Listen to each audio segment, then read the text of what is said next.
What is up, everybody? Welcome to another edition of the Touchline Talk Show. Thank you so much for tuning in. Be sure to hit that subscribe button so you don't miss any of the content I put out every single week. Plenty to get to today, recapping the week's Champions League action, and then the investigation is done. The report is out. So I will be talking Greg Berhalter, the Reynas, U.S. men's national team, all of that and what we have learned this week in the second segment. So stay tuned for that. But like most weeks on this show, starting with the Champions League, this set of games, not all that compelling in terms of aggregate scoreline, at least 3 of the 4. But there are some other things to talk about, most notably what Manchester City did to Leipzig, and specifically what Erling Haaland did to Leipzig. I have said this before, and this was another example of it, so I'm going to bring it up again. We got to stop having this conversation about whether Erling Haaland fits into City's system. He doesn't. It's not a perfect fit. He is not being maximized. And that's okay. It's working just fine anyway. Talking about fit and talking about whether they can figure out how to implement him is missing the point, because he and Pep just do different things. He is so good and that team is so good, it just doesn't matter. Could it potentially be the difference between them winning a Champions League and them coming up short again, the fact that you're not going to be able to play the way Pep wants and to get the most out of Haaland? Yes, it could be. It could also be the opposite. That the missing ingredient, the plan B, the ability to improvise when you can't have control of a game, when things aren't going your way, when you just can't put the ball in the back of the net, when you aren't creating the chances, could be the difference that allows them to get over the hump and actually win this competition. Erling Haaland scored 5 goals. I believe they were all unassisted on 8 total shots in this game. And he's also ruthlessly efficient from the penalty spot. So, he gets them all 3 points against Crystal Palace over the weekend in a game where they weren't great. And then he does what he did against Leipzig. That is something Manchester City simply haven't had, because I'm not even sure there's another player in the world that offers it. Lewandowski, maybe. Benzema, maybe on occasion. But Haaland is just a different kind of specimen. Not that that necessarily makes him better than those players. You can have that argument. But it's just his ability to create something out of nothing because of his physical presence and his technical ability and his athleticism. They started the game fine. Nothing spectacular. And then they get fortunate with the penalty. Was it a handball? Yeah, probably. There's also, there's nothing Benjamin Hendricks can do about that. The issue is with the rule, not with the decision, though. So he converts that. And then immediately, just anticipation, right spot. De Bruyne does a De Bruyne thing, somehow gets that ball off of the woodwork with his left foot. Haaland's there to knock it in, and all of a sudden, this game that was just kind of going along is 2-0 and basically over. And then you add the third, and then the fourth, and then the fifth. I'm not going to spend too much time on the 7-0 and what it means. Manchester City have done this before. There are games where they're just unstoppable, and there's nothing you can do about it. What I do want to talk about is how, at least in the first half, this was not one of those games. They came out with another one of these strange variations of the 3 in the back without wingbacks thing. But instead of having, for example, Bernardo Silva cover that space, there was just nobody covering that space. John Stones was not playing as a right back. John Stones was playing as a holding midfielder. Anytime somebody was popping up in the spot you would expect a right back to be, it was Kevin De Bruyne or Bernardo Silva, whichever one was kind of deeper on the right side because they were both playing over there. Neither of them had defensive responsibilities. Manuel Akanji was covering half the field by himself. John Stones was not getting, right? If it's Rico Lewis, usually what you see is that when City have the ball, he turns into a midfielder. He gets up the field. So they turn it from a 4 in the back to a 3 in the back. And then Rico Lewis's responsibility, and so same with João Cancelo when he was there, was to get back and turn it into a 4 in the back for defensive purposes. They weren't even doing that in this game. Now, Leipzig were not able to capitalize on it. Christopher and Nkunku would have really helped with that. But it's another example of Pep doing something unnecessary and trying to tweak things when they're the better team. And so I'm concerned we're going to see this as they get deeper into the competition with teams that can hurt them more. And then you look at some of the other things that happened after they went up 2-0 kind of out of nowhere.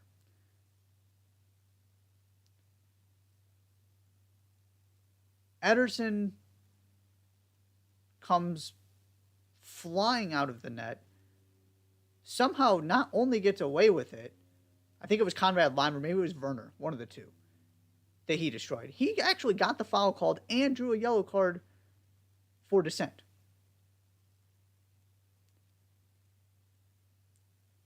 It could have been a red. I don't think it was. But you can't put yourself in that position if you're Ederson. This game changes, maybe, if he gets sent off there. There was no need. You're up 2-0, 3-1 on aggregate. And there was that stretch where Leipzig were playing really well. They kind of got themselves back into the game, got a hold of things. And for a Pep, for a team managed by Pep who obsesses over control, they didn't have a lot of it, even though they won this thing 8-1 on aggregate. They didn't have a lot of it in the first leg, particularly in the second half, and there were stretches, even when they were up 2 goals, where they didn't really have control. And it didn't matter because Erling Haaland did Erling Haaland. And part of this is Leipzig, trying to play from the back. That was a disaster. They weren't good enough to take advantage of this kind of stuff. This was going to end one way. But it's much more interesting for me to look at this in terms of what can we learn about potential shortcomings for City, about potential roadblocks for City, than to sit here talking about how they beat Leipzig 7-0.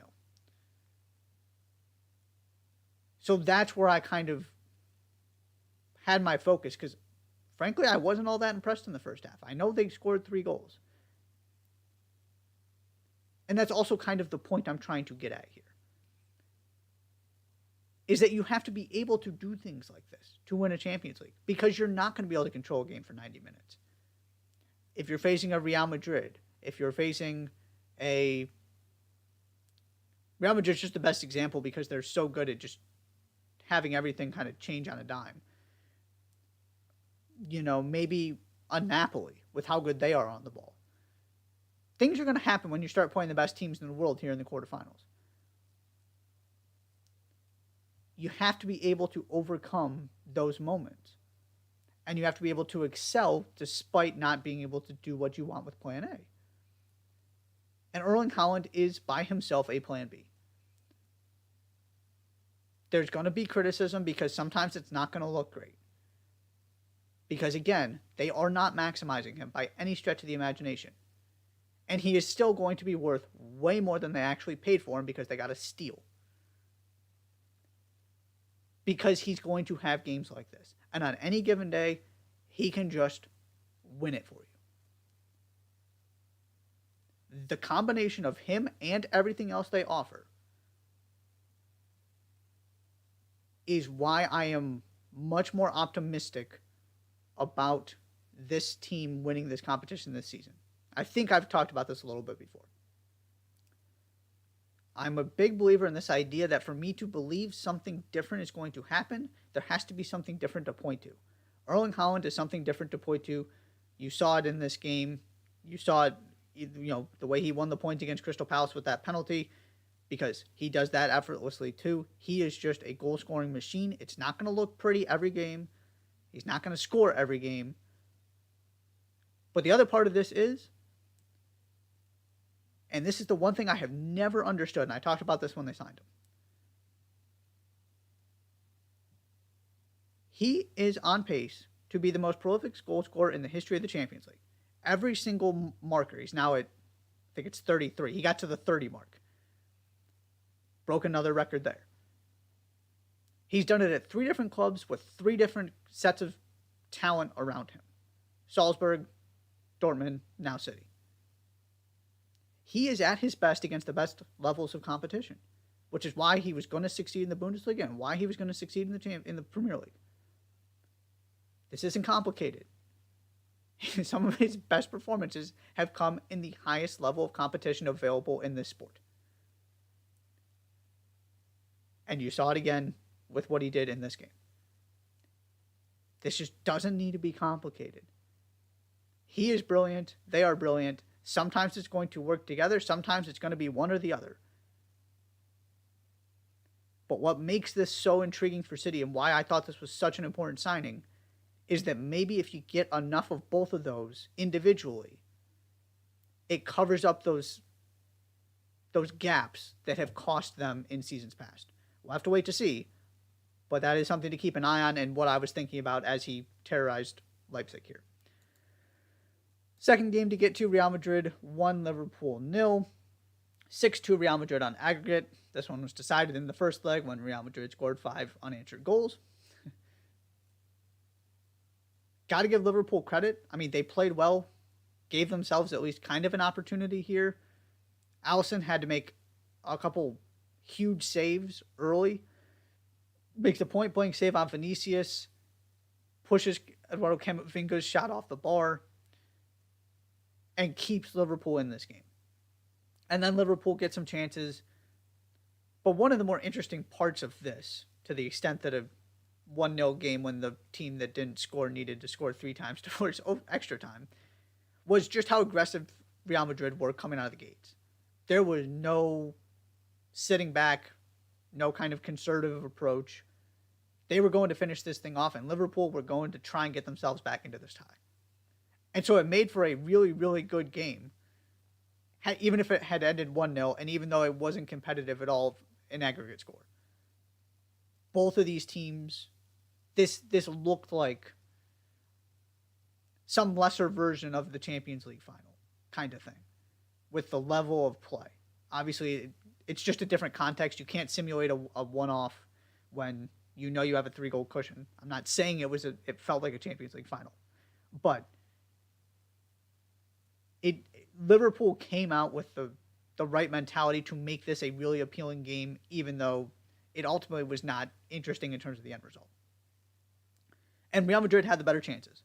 They could have put this thing away earlier. They finally do with Benzema. He comes with a little bit hobbled after the goal, so we'll have to keep an eye on that. There isn't too much else to say here.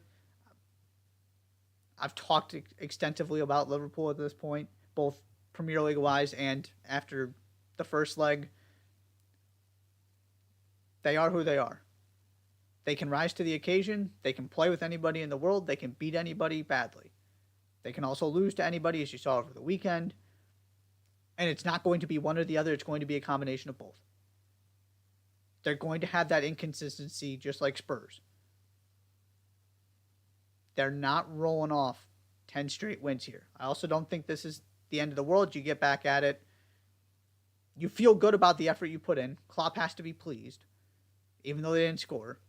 And then you take and apply that to the Champions League race and try and get back, the top 4 race and try and get back next season. On the Real Madrid side, again, a very impressive performance. Got to give them credit. Didn't think they were going to be quite that aggressive. But they really went to kind of finish this thing off, and ultimately they did. No stress whatsoever. And I haven't talked about this too much on the show, so I'll take a minute here.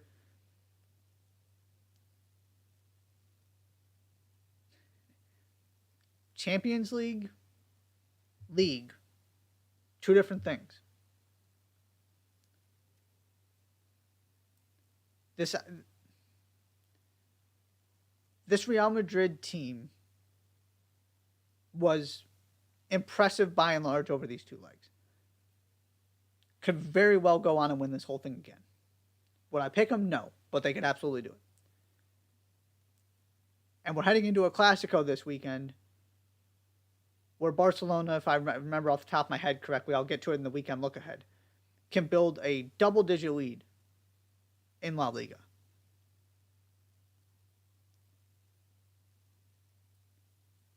This Real Madrid team has not been great this season. They haven't been great by and large in La Liga. Even if you go look at when they won the 3 Champions Leagues in a row, they weren't great in La Liga. They have not figured out how to consistently put together week after week the results they need. The way Barcelona have, the way Atletico Madrid have a couple times. But this competition, none of that matters. Obviously, they have whatever, they've got some kind of magic that works for this competition. Just don't go taking what happens in this competition and making it a commentary without the other context. This is the same thing where, we've got first 4 games in the NCAA tournament going on right now. It is the same idea as North Carolina making last year's Final Four on the men's side and then failing to make the tournament this season after everybody picked them as the number 1 team in the country preseason. Single elimination knockout tournaments where strange things happen and all you need to do is find a way to win are not indicative of how good of a team you are. They're just not. Some teams are better at them than others. Real Madrid are tremendous in the Champions League. I just don't want to lose sight of the fact that they have been bad in La Liga. Some teams are just like that. It's fine. But it's why I've kept them outside the top 5 of my top 25 basically the entire season, except for the beginning where they were pretty consistent. Because Barcelona are just better. But Barcelona had the, bad draw in the Champions League, didn't take care of business, bad draw in the Europa League, lost to Manchester United. And so there's this weird disparity where Barcelona are the better team. They've proved it in the head-to-head matchups. And yet here's Real Madrid back in the quarterfinals of the Champions League and Barcelona's out of European competition entirely. Just don't get that twisted. The league has to count for something. Consistency has to count for something. Champions League counts for something different. It's why you just never rule Real Madrid out. They have earned that. The path they went through last year, there was no doubt they were deserving champions. It doesn't mean they were the best team in the competition, and they're not the best team in the competition this season. Just want to get that off my chest. Up next, going to talk quickly about Inter and Porto, the one of these 4 ties that was actually really compelling from start to finish, because you just had the 1 goal separating the teams from the first leg. This one ends scoreless. Really impressed with Porto. They just got to be sitting there wondering what else they could have done. I mean, they had a ball cleared off the line and hit the woodwork twice in stoppage time. All that happened in stoppage time. They had chances in the first leg. They had chances before that in the second leg. They just couldn't take them. It happens sometimes. But again, that's why this competition is not a larger commentary on anything. It was 50-50. Because obviously, if Inter had to go chase the game, this would have played out a little bit differently. They were trying to hold on to a lead rather than trying to overcome a deficit, so they played more conservatively as a result.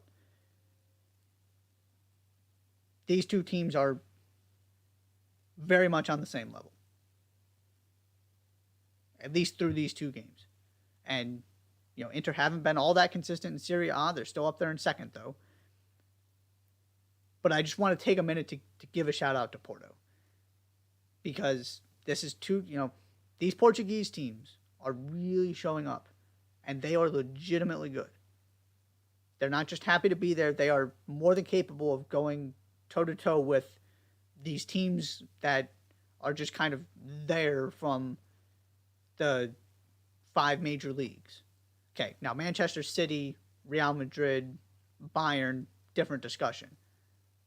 But your Inters, your Leipzigs, your Eintracht Frankfurts, absolutely, these Portuguese teams can belong, and they're proving it. They did it last season. They're doing it again this time.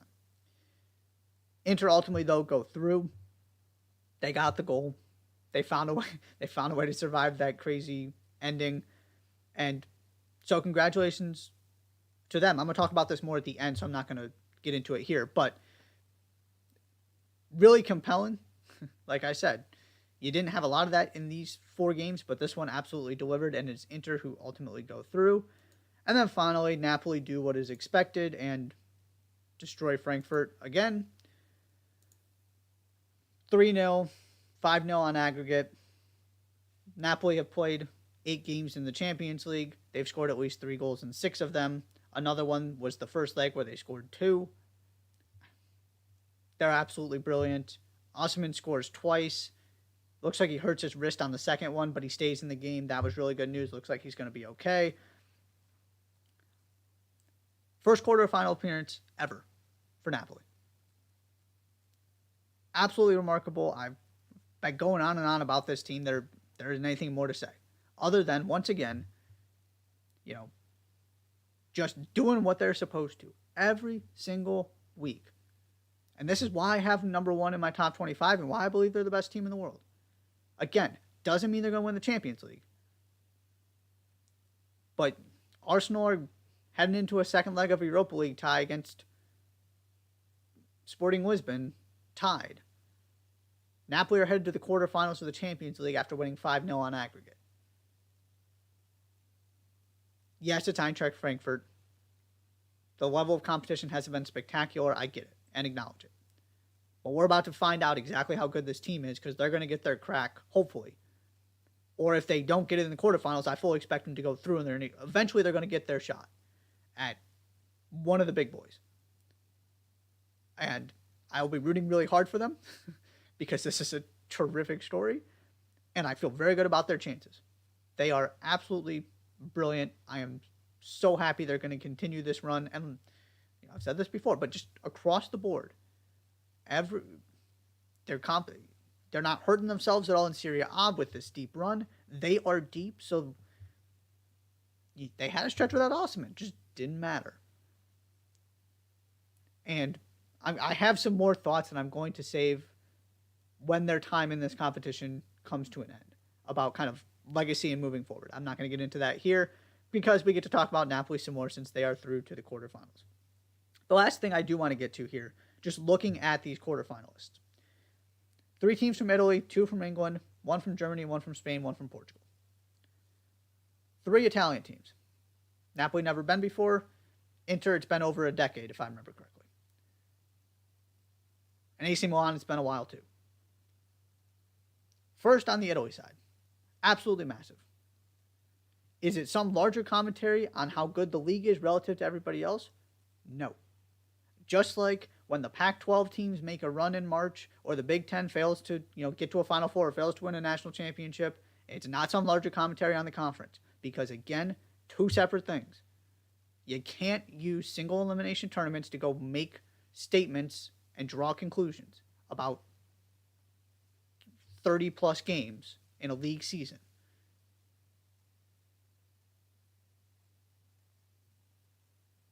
The Milan clubs have not been good this season. It's part of the reason why Napoli are running away with the league. Other part of it is Napoli have been brilliant. But here they are in the quarterfinals. They found a way. They got some fortuitous draws. Neither of them had to play somebody that particularly scares you. And they both got through. It wasn't pretty. They easily both could have been eliminated, to further my point. But they got through. And at some point, this had to happen. I've talked about this before. It doesn't change how I feel about the league because it's just down right now. Outside of Napoli. Napoli have really kind of saved Italy this season in a lot of ways. But you got 3 teams here. And they earned their spots. Again, it was, some very tight aggregate score lines. But you can't say they didn't deserve it. It was 50-50s. They ended up on the right side of it. And for a league that is relying on right now the Milan clubs and Napoli and Lazio and Roma to carry them because Inter are dealing with, or not Inter, sorry, Juventus are dealing with all of the issues and the points deduction and all that. One of these teams needed to start delivering, and you needed Napoli to actually show up in the Champions League, and it's all happened. And so this is a huge development for Serie A moving forward, to not just have, four teams that are interesting, to not just have an interesting title race, but to have 3-4 teams entering this competition that can actually make a deep run and not just have Juventus and the rare occurrence where somebody makes a Cinderella run like Roma did that one year. Your last two champions, after not performing well in kind of the previous two seasons, right after winning those titles, they have finally figured this out, got through their groups, and are now through to the quarterfinals. That's a big deal. The other part of this is Italy has 3 teams here and the Premier League has 2. I just get really tired of these narratives. You can't beat Manchester City because of all the money and how much better they are than everybody else. You can't compete with the Premier League because of all the money they have and the TV deal and blah, blah, blah. Is it a balanced situation? No, of course it's unequal. This sport is built on being unequal. It always makes me laugh when I see somebody like Real Madrid and Florentino Perez complaining about this. How does he think Elche feels when they got to compete against Real Madrid every season? Just throwing a team out there. That's the beauty of the sport. It's inherently imbalanced. Nobody's trying to make it balanced. Doesn't mean it can't be done. Again, Manchester City, PSG haven't won the Champions League. PSG already at home. You got Manchester City and a Chelsea team that's starting to figure things out, but nobody's inspired by, representing the Premier League here. Spurs couldn't take care of a AC Milan team they're better than. Liverpool gave up 5 unanswered goals at home.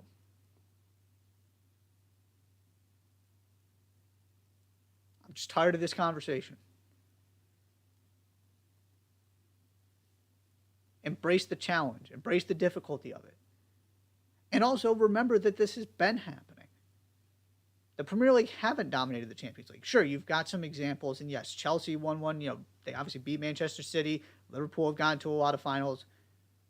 The Premier League has been prominently featured in the Champions League final.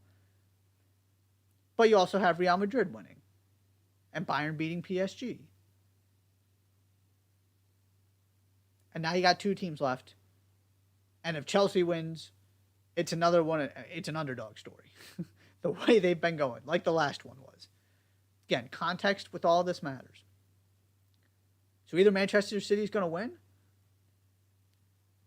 or we're going to get reminded again that the Premier League just isn't as dominant of a force as everybody kind of makes it out to be sometimes. To me, it's just an excuse and a proactive way to justify you falling short, when there's no reason to go looking for that explanation, because it doesn't happen as often as people think it does. Money doesn't buy you success. It buys you more options. It buys you opportunities. But ask Manchester City and PSG how all that money's working. And ask Real Madrid how their system is working, or Bayern. And now we got two Premier League teams, only one of which is really considered a contender left. And we got 3 teams from Italy. Just keep that in mind the next time you start hearing people talk about all this imbalance with the Premier League and how it's unfair and the Premier League's destroying everything. Yes, there is some truth to that. It needs to be acknowledged. It's part of what's going on in this sport. But it's not ruining the Champions League. The Premier League teams need to be doing a lot better for that to be happening. I'm going to take my first break. When I come back, U.S. men's national team, the investigation is done. Greg Berhalter, Rosalind Berhalter, the Reynas, going to talk about all of it and kind of what it means moving forward. You are watching the Touchline Talk Show. Don't go anywhere.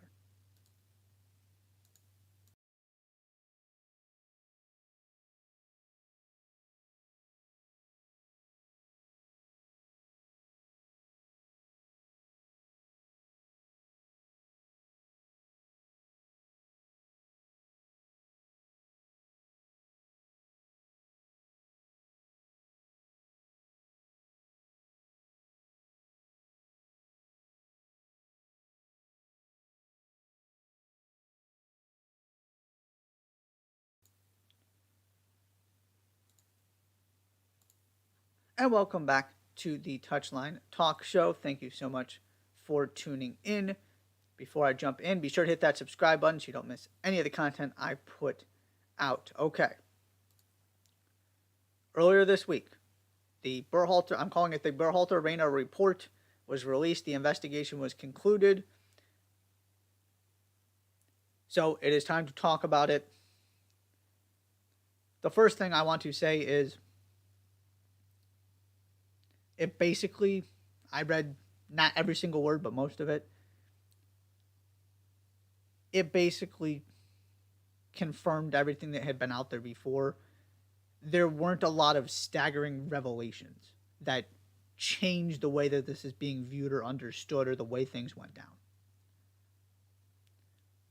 There were a couple interesting kind of added details to further emphasize specifically the Reynas' behavior and their thought process. But it didn't change all that much at the end of the day. It just kind of shed light on everything, and now it's all out there for everybody to see. I also, before I get into this, want to give credit to Greg Berhalter. There's no excuse for what he did. Obviously, it was wrong. He knows it was wrong, and he's owned it. The Reynas kind of called his bluff, and he said, fine, I'll go public with it. And there is no winner in this. But he comes away looking like a grown-up who is willing to be held accountable for his actions, who is unafraid to admit he made a terrible mistake and he mistreated his now wife, and who isn't trying to run from anything. And I have a lot of respect for him for that. I'm going to save his future and kind of what's next for the end of this conversation. But I wanted to say that first, because I'm a big, big believer in accountability and taking responsibility. And he's done that. And this report just validated that even further.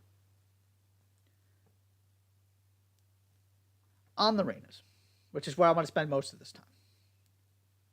And I started with that because what you haven't seen from the Reynas is a lot of taking accountability and taking responsibility for their actions. It's been a lot of kind of trying to justify it, trying to explain it by just saying, Gio was mistreated. And yes, the other mistake Berhalter made, and I've said this from the beginning, he should not. The report indicated that there was some kind of miscommunication about whether that talk he gave at the summit was supposed to go public or not, and whether it was greenlit that somebody incorrectly greenlit it to go public. To me, that just doesn't hold up.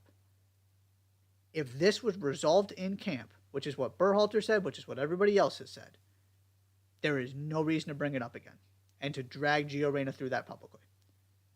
I get why the Reynas were upset, and Berhalter was in the wrong. And I hope he's owning that too. But there are a couple questions I would like to ask here. Because a lot of the quote-unquote new information here is the Reynas' behavior during and after the World Cup, where both of them, Claudio and Danielle, kind of made these veiled threats that they could take Berhalter down, and Berhalter said in there that the 150 people that were part of kind of the U.S. family setup group, whatever you want to call it, everybody was having a great time except for the Reynas. So I have three kind of questions I want to explore here. First, why did the Reynas think behaving that way was going to help their son? Because this is one of the most disappointing parts of this for me.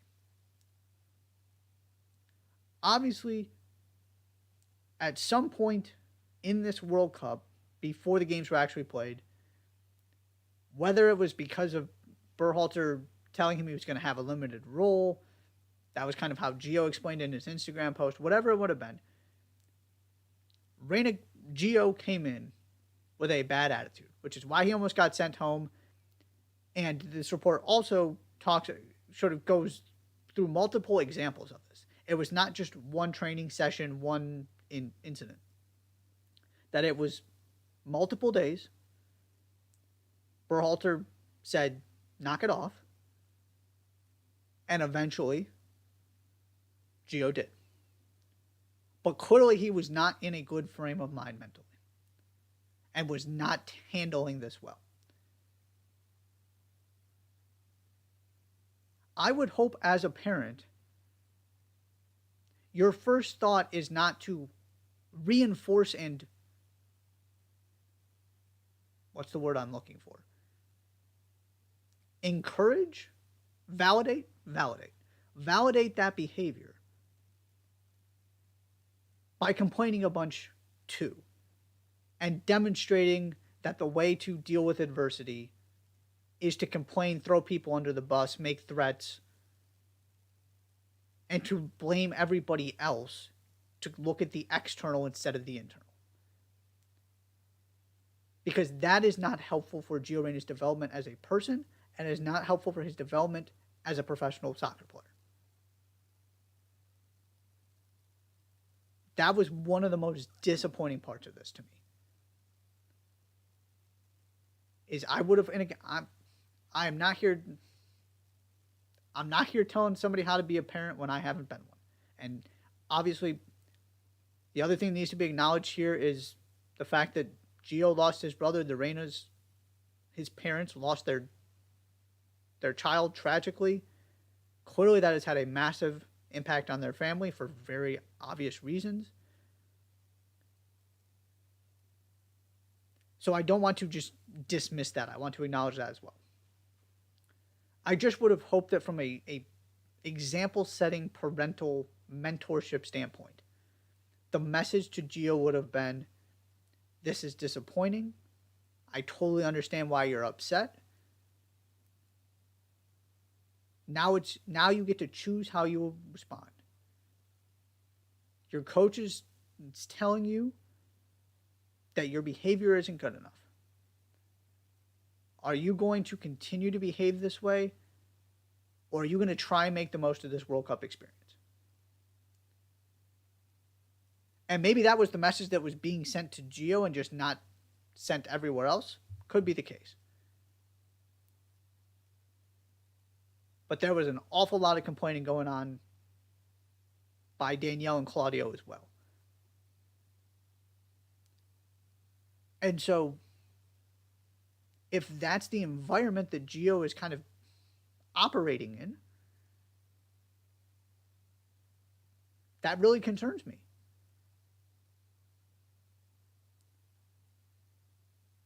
And I thought his Instagram post was really good. And I have high hopes, and he's coming back in for the CONCACAF Nations League. He's right back into this team as he should be. But this stuff just doesn't go away. Second question. For Claudio Reyna in particular. When he was playing, or when he was, a technical director of MLS teams, would he be okay with parents of players that he was either, his teammates or the players that he was the team he was putting together, behaving this way?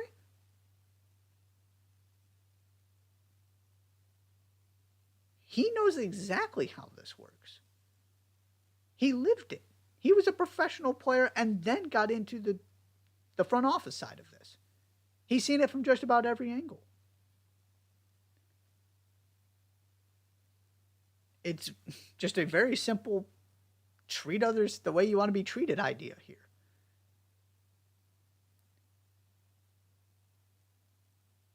Which makes it that much more jarring it came from him and his family, because it's not hard for him to think about the other side of this and how it's received and the problems that it can cause. And there just seemed to be no consideration given to that from the very beginning. It's not like this is just some parent who doesn't really understand and thinks their kid is the best player in the world, and so they're just going to go trash anybody who doesn't start him every single game. Claudio Reynas had to make plenty of tough decisions. He gets it. And instead of trying to pass that message on to his son, he went after his longtime friend. That part of this also baffles me. And the third thing is the statement put out by the Reynas lawyer said something about it being unfortunate that only one side of this story was told. I'm paraphrasing, but I believe that's generally what it said.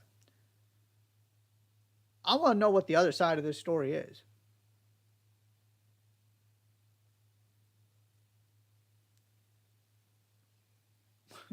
Because it seems pretty cut and dry to me.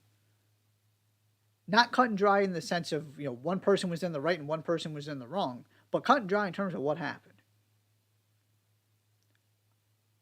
I've been consistent, and I said it before. Berhalter made mistakes. He didn't handle things the way he should have.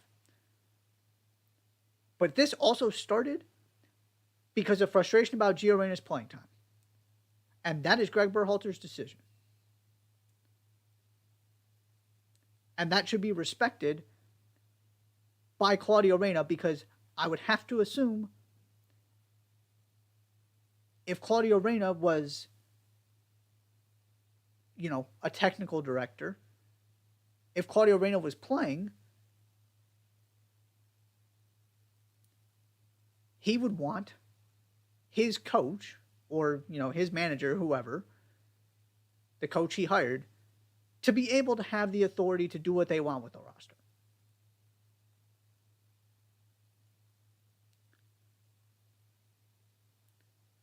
And I still firmly believe there is justification for not starting Gio Reyna. That's a conversation for another day in terms of how to best fit these pieces together. But nothing about that came remotely close to justifying even just the emotional reaction that it got out of the Reynas. Forget about the whole, blackmail essentially part of this. And it going way too far. But just in general.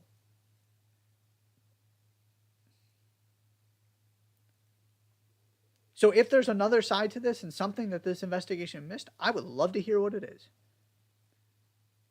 Because to me, this just seems like upset about playing time. When also, by the way, Gio Reyna has not been doing what he needs to as a member of that team. Because if this is accurate, and there is no reason to believe it's not, based on his behavior heading into that Wales game, there is no way in the world he should have started. I don't care if he's the best player on the team by a mile, which he's not. I don't care if you were planning to start him and you think your best starting 11 includes him in it. Nobody behaving that way deserves a start. And quite frankly, nobody behaving that way deserves to play. And this is where I thought Berhalter handled it really well. Because it seemed to be settled. And it was understood this has to stop, and it stopped, and then you bring Gio Reyna back into the fold. You don't have to send anybody home. It doesn't have to be this kind of finality. But you're not putting up with that behavior. Which is, again, the fact that, okay, that got resolved and Gio Reyna responded the way you would want him to, and then he got thrown under the bus publicly. That's where I really understand that frustration from the Reynas perspective. But this was going on way before that happened. And there were comments made at the World Cup before that happened. And then you also have the part of this about the completely inappropriate comments that Claudio Reyna made about a female referee during some game. I think it was a U17 game or something that Gio was playing in. There are way too many examples of just unacceptable behavior by the Reynas. So what is it? What is the other side of this story? Because one of the biggest takeaways from this is just how involved, how problematic the Reynas have been, how long this has been going on, and how ridiculous they've been behaving. Now to moving forward. Like I said, Gio Reyna it was announced earlier today, he is in the squad for the CONCACAF Nations League games, as he should be. Greg Berhalter, I should also say, the result of this is that basically no crimes were committed. There's nothing to indicate that Berhalter has done anything inappropriate since that incident. And he is therefore very much in the run. I'm just throwing this in there, but very much in the running for the U.S. men's coaching job. The statement didn't imply that he was the front runner or anything like that, but said he is in consideration, as he should be. Because I talked about this from the beginning too, I think. This idea that I am not going to judge somebody for something they did when they were in college, young, stupid, and allow that to define who they are as a person. I'm going to hold them accountable for it, and I'm not going to let it define them. Because I don't think anybody would want to be defined by things they do in college. So I don't, honestly, this doesn't impact how I view Greg Berhalter as a manager at all. That being said, he should not be managing this team, and I don't see a way that he's going to be. It's not really his fault. And you wonder what the Reynas were actually thinking was going to happen when they started doing all of this stuff. And if this is really what they wanted, destroying, 3 decades of friendship. But they did achieve the ultimate goal of taking Berhalter down from this position so that he is no longer the person making decisions about their son on the national team. There is no way you can bring him back into this fold and say, here, Gio Reyna is one of your most promising players. He's going to be a foundational piece to the most important tournament that the men's national team has ever participated in. Figure it out. No. The Reyna family outside of Gio needs to stay away from U.S. soccer for a while, and Greg Berhalter needs to go take the next step in his career, and U.S. soccer needs to go somewhere else. Every indication is that is what's going to happen. But he can't coach this team. He can't. You have an opportunity here to just completely clean the slate. Brian McBride is gone. Ernie Stewart is gone. You're going to bring in a new GM, technical director person. They're going to hire a coach. And then you just start this thing over. You have time. This is about getting it right for 2026.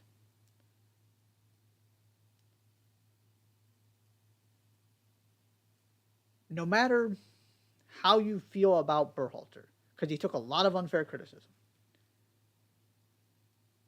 he is a good coach, 1.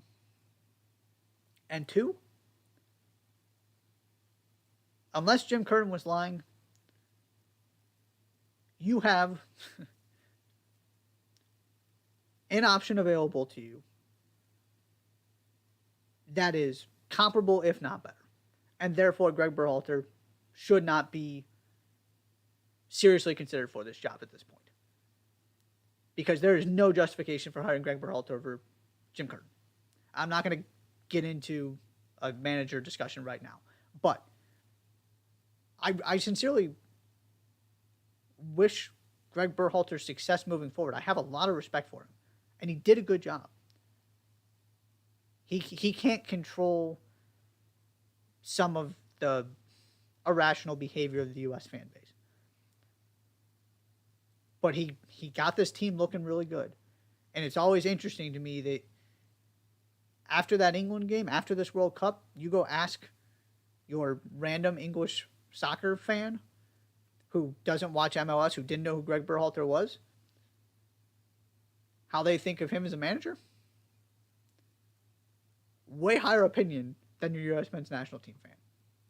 That doesn't compute. So whether it's in Major League Soccer, whether it's in Europe, this should not impede his ability to continue his career in any meaningful way. He can't do it with this team. Again, not entirely his fault. Some of that was outside of his control, and some of it was inside his control. Because even if you feel like you can move past, as hard as this would be to sell, you can kind of move past all of this. He violated the trust of his player. He violated the trust of that locker room.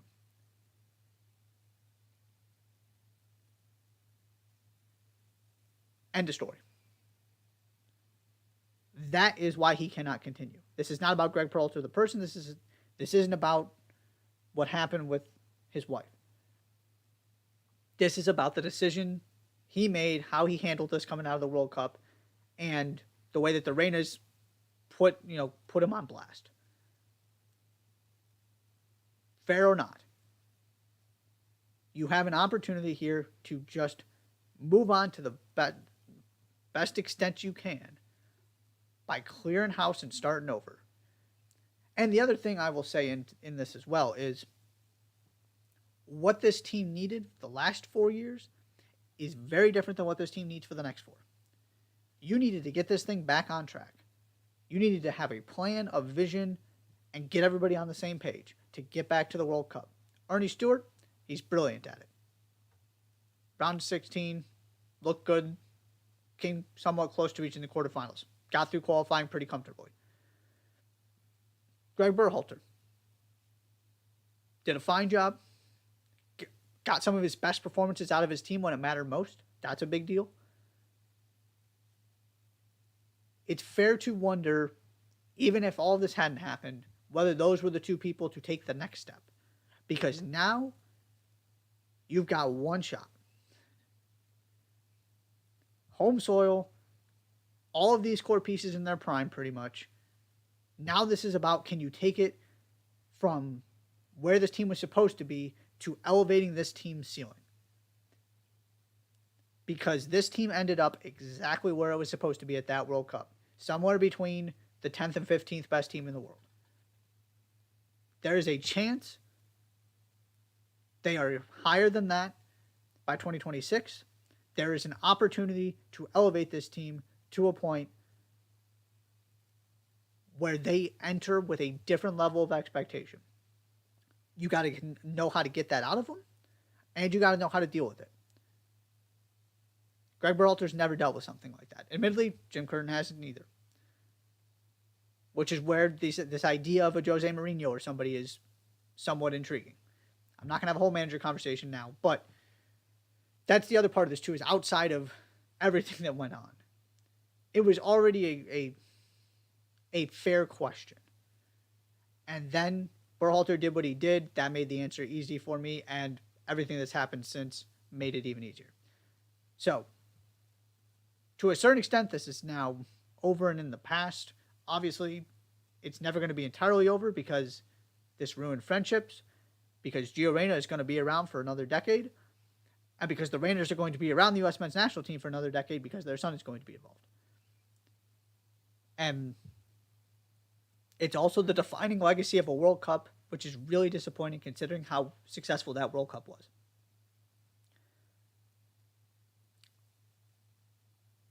But here we are. So, there is that. I'm going to take one more break, and then when I come back, it's time for the weekend look ahead as always. You're watching the Touchline Talk Show. Don't go anywhere.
And welcome back to the Touchline Talk Show one more time.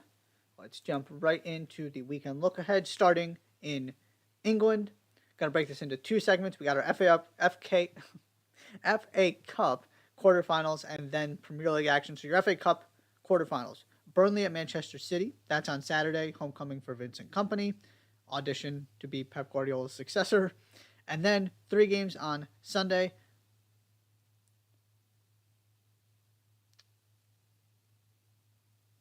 I am blanking on Blackburn Rovers, sorry, at Sheffield United, Grimsby Town at Brighton, and then Fulham at Manchester United. I've talked about this before, that you've got some fascinating matchups, some fascinating things that are going to happen regardless of how these games play out.